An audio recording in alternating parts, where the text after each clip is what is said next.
Segundo nota da Secretaria de Segurança Pública enviada agora há pouco, nenhum preso morreu e um conseguiu fugir. Nesse momento, uma área de cerca de 200 metros no entorno do presídio está isolada. Relatos de moradores e também pessoas que estavam ali por perto que houve tiros e também fugas. Uma situação completamente diferente do dia de hoje, quando os detentos do presídio de Aparecida chegaram inclusive a receber a visita de parentes. É o que a gente vai ver na reportagem do Carlos Magno. A vistoria feita ontem a pedido da ministra Carmen Lúcia concluiu que todo o complexo prisional de Aparecida não tem condições de funcionar. Uma situação que vem sendo apontada pelo Conselho Nacional de Justiça há mais de 2 anos, como mostram esses documentos. A própria ministra deve vir à Aparecida de Goiânia na semana que vem para checar a situação pessoalmente. 400 presos que têm emprego de carteira assinada fora do presídio foram autorizados a voltar para casa com tornozeleira eletrônica depois do expediente, até que o governo do estado providencie um lugar para eles dormirem longe do semiaberto. Eu acredito que essa medida não, de forma nenhuma, cedendo ao crime organizado, ela deve ser vista como uma forma de evitar um novo conflito e um novo desastre. Cerca de 90 pessoas ainda estão foragidas, mas alguns presos começaram a voltar espontaneamente. Daqui a pouco você vai ver novas informações sobre a situação no presídio de Aparecida de Goiânia. Antes, a polícia investiga como armas de guerra foram parar nas mãos do crime organizado no Rio de Janeiro. Em um dos vídeos que circulam nas redes sociais, um traficante se exibe com um fuzil que pode derrubar até um avião. As imagens que circulam em redes sociais são de fuzis .50 nas mãos de criminosos. A polícia acredita que foram registradas na virada do ano, no Complexo do Alemão, Rio de Janeiro. Cena parecida está no vídeo em que o suspeito exalta o traficante Rogério Avelino da Silva, o Rogério 157, preso em dezembro, acusado de ser um dos pivôs da guerra na Rocinha. Esse vídeo aqui, homenagem ao nosso parceiro, nosso irmão, Rogério 157, é nóis, liberdade, vai! Tá bom. Rogério, O fuzil .50 só pode ser utilizado legalmente pelas Forças Armadas.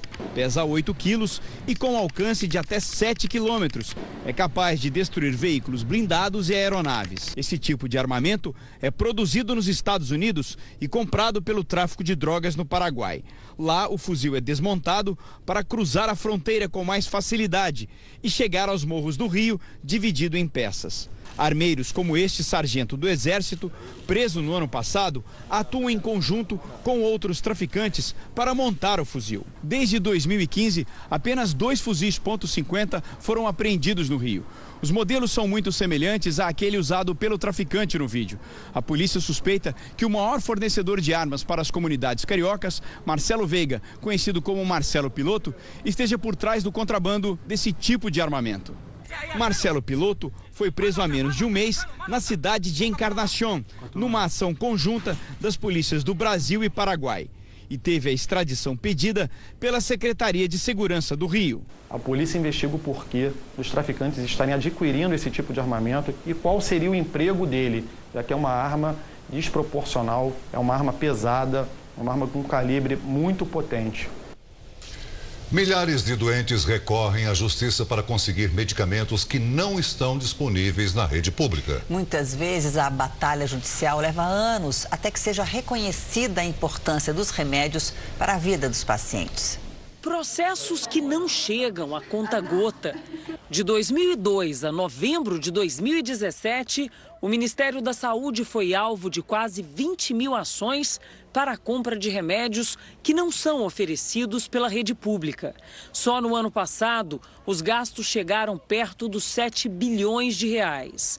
Foi na Justiça que a Avelini conseguiu até agora os medicamentos para os 3 filhos, portadores de mucopolissacaridose tipo 2, ou síndrome de Hunter. É um distúrbio genético que atinge principalmente os homens.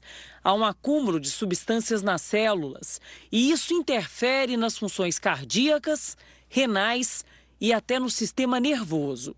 Além de dores intensas, um dos filhos chegava a ter fortes crises respiratórias antes de tomar o remédio. Ele chegava a parar de respirar durante a noite e era o principal foco que ele fazia ocorrer com ele para médico.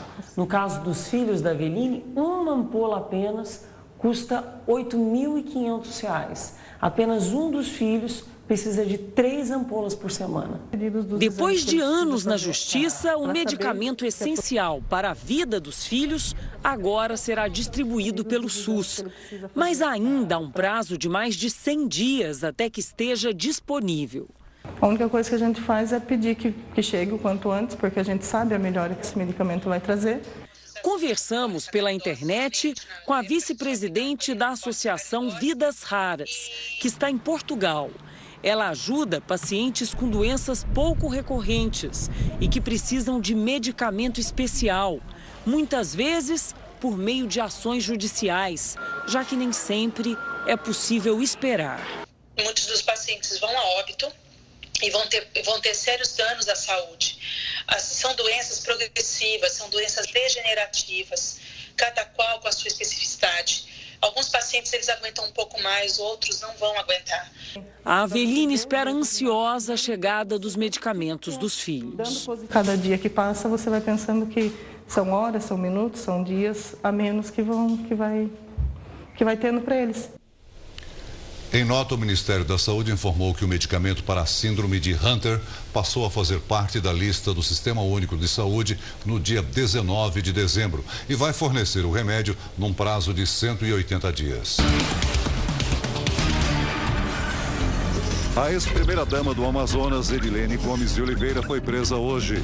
Ela e o marido, o ex-governador José Melo, que já estava preso, foram levados para um centro de detenção provisória. Há indícios de que o casal estaria atrapalhando as investigações. O advogado deles disse que vai recorrer da decisão judicial. O homem que aparece agredindo um índio em Santa Catarina já foi identificado pela polícia. Marcondes Nambla, que era professor, foi atacado no dia 1º de janeiro. Ele morreu um dia depois no hospital.